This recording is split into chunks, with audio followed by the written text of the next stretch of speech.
খালেদা জিয়ার সাবেক প্রেস সচিব মারুফ কামাল খান তার লেখায় স্মৃতিচারণ করেছেন বিএনপির দুই বর্ষীয়ান নেতা তরিকুল ইসলাম ও সাদেক হোসেন খোকার কথা। একই দিনে মৃত্যুবরণ করা এই দুই প্রয়াত নেতার সঙ্গে ব্যক্তিগত সম্পর্ক, রাজনৈতিক জীবনের উত্থান পতন, এরশাদ বিরোধী আন্দোলন, ১/১১ সময়কার সংকট, এমনকি ব্যক্তিগত সংকটে তাদের সহমর্মিতা ও মানবিকতার নানা অজানা ঘটনা তুলে ধরেছেন তিনি। কি লিখেছেন মারুফ কামাল খান?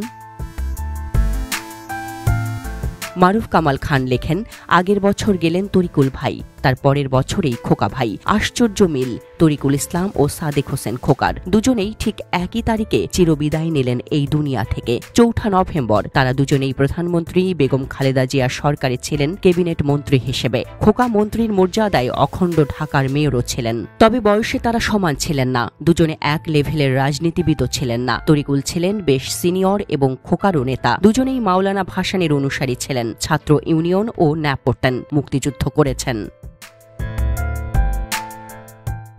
দুজনেই খুব সাদাসিধে জীবনযাপন করতেন। আপাদমস্তক রাজনীতিবিদ ছিলেন দুজনেই। বিএনপি গঠনের সময় ভাসানী ন্যাপ এই নতুন দলে মার্চ হয়ে যায়। তরিকুল সেই গঠনকাল থেকেই বিএনপিতে যুক্ত হন। খোকা তখন মুক্তিযোদ্ধা সংসদ ও স্পোর্টিং ক্লাব নিয়ে ব্যস্ত ছিলেন। তিনি বিএনপিতে যোগ দেন আর একটু পরে। ১৯৯১ সালে দুজনেই মন্ত্রী হন।